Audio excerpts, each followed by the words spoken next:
का जो मुद्दा है ये सरकार का चाल है, ये राजनीतिक है, क्योंकि ये बहुत ही गलत समय पे जाति जनगणना मुद्दा लाया गया है। इस टाइम हम सबको, सारे पार्टियों को एक होकर के पाकिस्तान ने जो हमारे देशवासियों का इतना क्षति किया है, हमें उसका बदला लेना चाहिए और विचार विमर्श करना चाहिए कि हम उस मुसीबत से कैसे बाहर निकल पाए।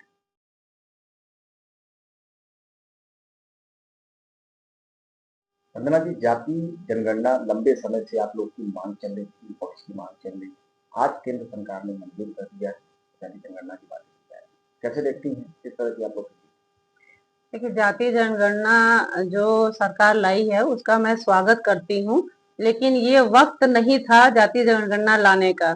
ये तो हम लोग की लड़ाई चली रही थी और इतने दिन से क्यों नहीं जाति जनगणना को वो पास किए थे। जब विपक्ष वाले जाति जनगणना की बात कर रहे थे, समाजवादी पार्टी माननीय अखिलेश जी इसकी बात कर रहे थे, बाकी पार्टियां भी इसकी मांग कर रही थी, तब तो वो जाति जनगणना कराने से देश का नुकसान होगा ये बातें कहते थे।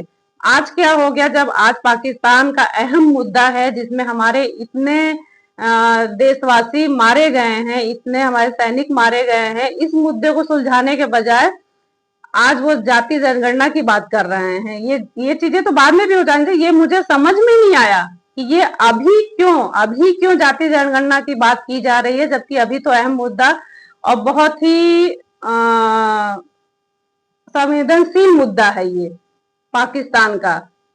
उनसे बदला लेने की बात करनी चाहिए। तो हमें तो जहां तक लग रहा है ये राजनीति की चीजें हो रही हैं। अभी बिहार का चुनाव होने वाला है और आपने देखा था कि जहां पाकिस्तान जाना चाहिए, हमारे माननीय प्रधानमंत्री जी को पाकिस्तान से बात करनी चाहिए, वो वहां न जाकर के हमारे सैनिक जो हैं उनके यहाँ संवेदना नहीं करने के लिए जाकर के वो बिहार में रैली जाके कर रहे हैं। तो इसका ये साफ मतलब है कि ये भी राजनीति, इसमें भी राजनीति की जा रही है। और बहुत बड़ी बात तो ये है कि जब विपक्ष इसका क्वेश्चन कर रहा है, जब हम सवाल पूछ रहे हैं, तो हमारे ऊपर देशद्रोह का मुकदमा लाद दिया जा रहा है। मैं नेहा सिंह राठौर का समर्थन करती हूँ। उन्होंने सरकार से सवाल पूछा और लोकतंत्र में सबको सवाल पूछने का अधिकार है। क्या कहती हैं, लंबे समय से लड़ाई थी, प्रकाश राजभर जी ने कहा है कि हमारी जीत रही है, राहुल गांधी कह रहे हैं हमारी जीत रही है, अखिलेश यादव कह रहे हैं हमारी जीत रही है। इस वक्त सभी अपने आप में जीत की बातें कर रहे हैं। देखिए, जीत विपक्ष, सभी विपक्ष ये चाहते थे जातीय जनगणना हो, तो एक तरह से जीत क्या सभी की हुई है, ये उनकी जीत नहीं हुई है। ऐसे अहम समय पे ये मुद्दा उठाया गया है कि ये एक तरह से हार है और ये हमारे जो देश के प्रधानमंत्री जी हैं, इनका जो दिमाग चलता है ना खुरापात वाला, उस खुरापात दिमाग की जीत है।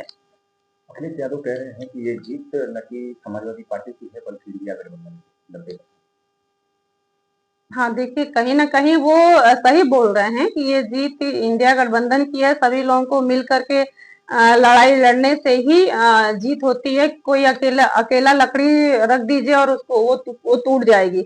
जब कई लकड़ियों को इकट्ठा आप कर देंगे तो वो मजबूती बनती है। तो इंडिया गठबंधन बनने से मजबूती तो बनी है, लेकिन मैं फिर यही कहूंगी कि ये बहुत गलत समय जाति जनगणना की बात आई है। इसमें कहीं ना कहीं बहुत ही गहरी चाल है सरकार की।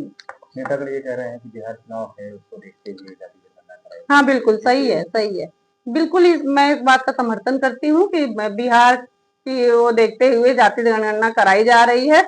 और मेरी पार्टी ये मांग करती है कि जाति जनगणना के साथ साथ शैक्षणिक जनगणना होनी चाहिए कि किस समाज में कितने लोग पढ़े लिखे हैं। जिस समाज में कमजोर लोग हैं, कम पढ़े लिखे हैं, उनको आगे बढ़ाने की बात करनी चाहिए, तब देश आगे बढ़ेगा।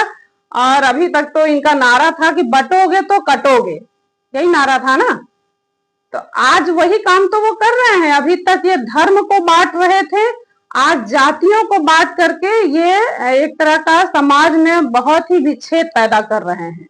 राहुल गांधी कह रहे हैं कि समय बता रहे हैं कि अभी तो उन्होंने ऐलान किया है, समय बता। ये हमारी पार्टी और मैं भी इस चीज का मांग करती हूँ कि ये एक चुनावी मुद्दा है, चुनाव के समय ये बात कही गई है, तो वो उनको इस बात का एक डेट फिक्स करना चाहिए कि ये जाति जनगणना कब पास कर रहे हैं बिल। क्योंकि हर चुनाव आने पे कोई ना कोई ये इस टाइप के मुद्दे उठा देते हैं जनता को बेवकूफ बनाने के लिए।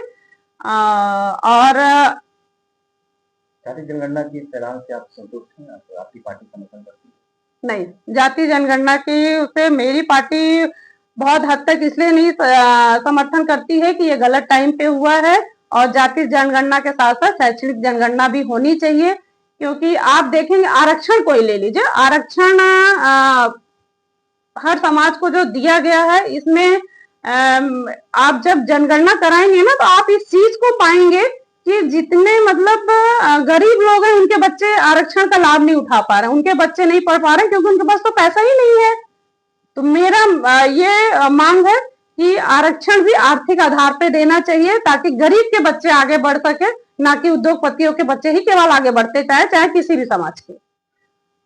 ये पाकिस्तान का जो फैसला प्रधानमंत्री जी नहीं कर पा रहे हैं, और इधर उधर सारे लोगों का ध्यान भटका रहे हैं वो, तो मैं तो उनको ये कहूंगी कि विपक्ष के किसी नेता को तो वो प्रधानमंत्री की चेयर पे बैठा नहीं सकते हैं, तो अगर उनके बस की बात पाकिस्तान नहीं है तो वो कुर्सी को छोड़ दे, और बुलडोजर बाबा जो माननीय हमारे उत्तर प्रदेश के मुख्यमंत्री जी हैं, उनको उस कुर्सी पे कुछ दिनों के लिए बैठा दे, तो पाकिस्तान का वारा न्यारा हो जाएगा।